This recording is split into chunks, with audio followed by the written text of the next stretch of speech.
Hi there, this is Harry. Welcome back to Advanced English Lessons with Harry, where I try to help you to get a better understanding of the English language. And as you know, in all of these lessons, I always ask you to send me in your contributions or questions, or even if you have suggestions what you would like to have included in future lessons. Well, this particular lesson is exactly that.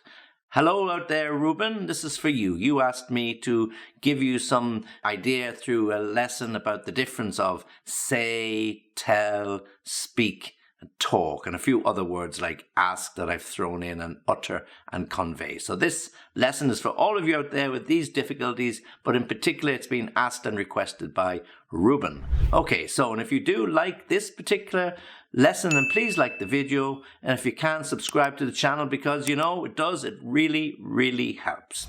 Okay, so it's an advanced English lesson, and we're looking at different ways of the differences between to say, to tell, to speak, and to talk. Now there are other verbs, as I mentioned, to ask, convey, and utter, and I'll mention those as we go through the lesson. Okay, let's get started. Say. Say is an irregular verb. We say, said, said. They're the three parts of the verb. Say, said, said.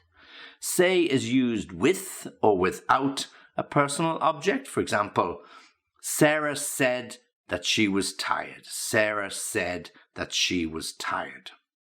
You can also use it with a personal object followed by the preposition. For example, Sarah said to me that she was tired. So you've got two options to say it with or without the personal object. Sarah said that she was tired. In that case, it's without the personal object. Or Sarah said to me, and there's our personal object, me. Sarah said to me that she was tired. So notice how we structure the sentence. Sarah said that she was tired, or Sarah said to me that she was tired, okay? It's not Sarah say me, okay? Sarah said to me, or Sarah said that she was tired. Say can also be used when we want to express an opinion or a thought. For example, I say that we should give each person 20 tickets so that they can sell them and raise some money for charity. That's what I say. Okay, or we could even say, oh, I say, what's that over there? That looks very interesting. So we use it to raise an opinion or a view, or to get people's attention to something. Oh, I say, what's that? So you can use it in different ways.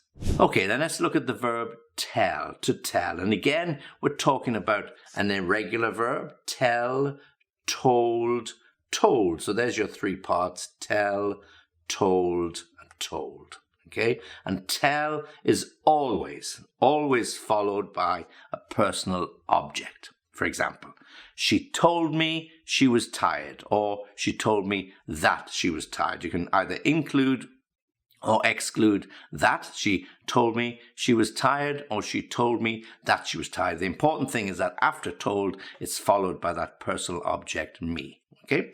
And when we use tell, it's often used to describe when we give orders or instructions. I told them to go to bed. So when you want the children to get to bed early or whenever, I told them to go to bed. I told them to go to bed after their supper. I told you to ring the doctor. Did you ring him? I told you to ring the doctor. So we're giving instructions, and usually we're using it in not so harsh, but very, very dictatorial or strong way. I told you to ring your doctor. Why didn't you? I told the kids to go to bed. Why aren't they in bed? Say and tell can both be used when we're talking about either direct or reported speech. For example, she said, I want to leave. So at the party, she said, I want to leave. She said that she wanted to leave. She said, I hate tea. She told me she hates tea. Okay, so we can use it in that direct and reported speech. And say and tell are always interchangeable. The only thing you have to do, you have to change the structure of the sentence to make it a little different and to make it grammatically accurate, of course. For example, did she tell you what happened yesterday? So a question, did she tell you what happened yesterday? Or did she say what happened yesterday? Did she tell you what happened yesterday? Did she say what happened yesterday? The meaning is exactly the same. The structure is slightly different. What did Jack say? What did Jack tell you? Exactly the same. There's a different structure when we want to say or use say or tell. Now, let's look at speak. Speak, again, is an irregular verb, and the three parts are different. Speak, spoke, spoken. I speak, he spoke, I have spoken. Speak, spoke, spoken. And make sure you get that pronunciation. Speak, spoke, and spoken. Speak is used in a little bit more of a formal way on formal situations, particularly when you want to emphasize that something is important. For example, I will speak to you later. I will speak to you later. I will speak to management and ask them to increase our salaries. I will speak to management and ask them to increase our salaries. So a little bit more formal. And it's also used when we're referring to languages. For example, he can speak 3 languages. He can speak German, English, and Spanish. He can speak 3 languages. Or indeed, if somebody is talking about making an address to a large gathering or crowd, the senior manager will speak at the end of the conference. The senior manager will speak at the beginning of the party just to introduce or welcome everybody to this year's annual get-together. Okay, so we're using it in a slightly more formal way. Talk. Talk is a regular verb, okay? So the others we've looked at are irregular. So talk is the regular verb, and it's talk, talked. I talk, he talked. Now remember, when you're using it in that past tense, make sure you get the correct pronunciation of that ed ending. Talked. It's got a t sound. Talked. I talk, he talked. Okay, so make sure you pronounce that ed ending correctly. The same as walk, walked, talk, talked. The sound and the ending exactly the same.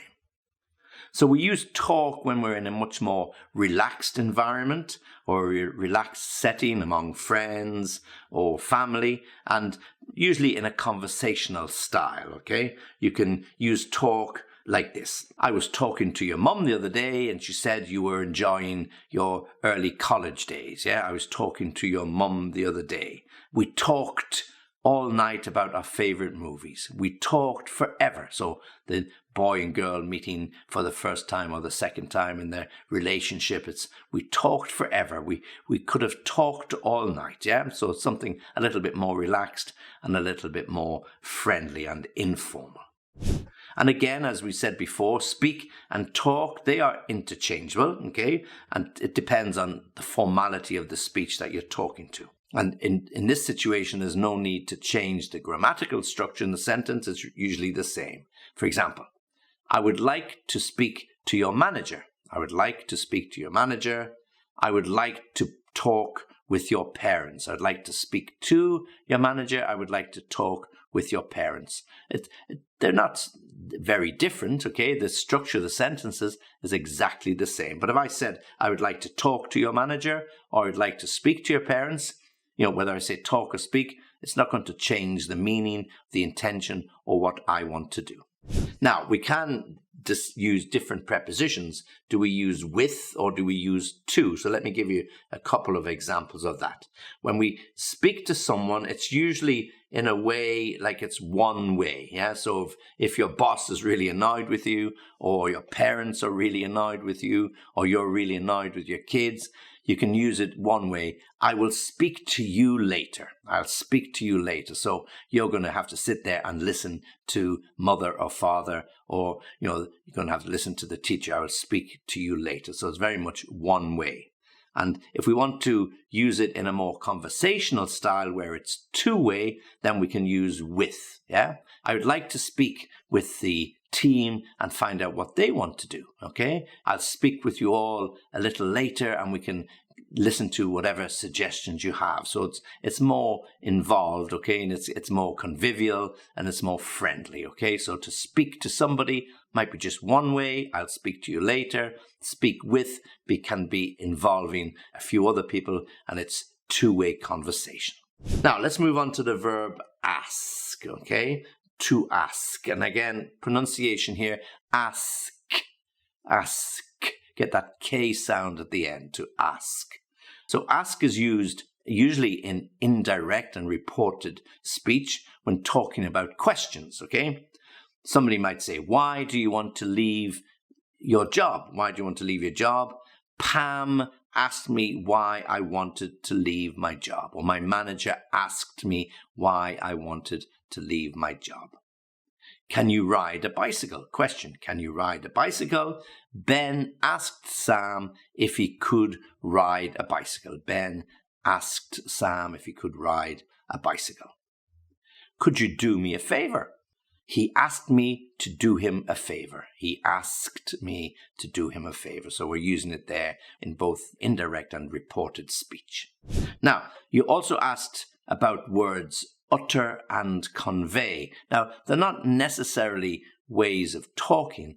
Utter is a word we use when we're giving a style, okay, of talking, and often it's used in the negative context. For example, sit there and don't utter a word. So if the parents are really annoyed with you or they're angry, then they just tell you, sit on the sofa, but don't utter a word. Don't speak until you are spoken to, in other words. Don't utter a word. Or he sat in the conference all day without uttering a word. Yeah, without uttering a word. So again, using it in a slightly negative context. It's got nothing to do with he uttered something or something was uttered. It's not like ask or talk or speak. It's just a method or a way of talking. But as I said, it's usually used with a negative context. Now, be very, very careful because there are other ways to use utter. Here we're using it as a verb, to utter, okay? But if it's used as an adjective or an adverb, it's in a completely different meaning, and you just have to be really, really careful. So remember, here we are using it as a verb, to utter. So he sat there without uttering a sound. Convey. Now, convey can be quite formal, and the definition of it is about conveying or giving a message, okay? Please convey my gratitude to your parents for their help. Please convey my wishes to the management. So if you're in a hotel and you want to be very formal and you want to make a complaint, so please convey my wishes to the management. If somebody has died in the family and somebody is really paying their respects, they might use an expression like, I would like to convey my condolences, or I'd like you to convey my condolences to your family. I'm really sad to hear about your loss. So it's all about giving or transporting something, and in this case, a message, giving a message from one person to another in a more formal way, okay? So we always convey messages, we convey our wishes, and we can convey our condolences, okay? So that's utter and convey. Okay, so hopefully, Ruben, that's covered those points. I hope you understand them.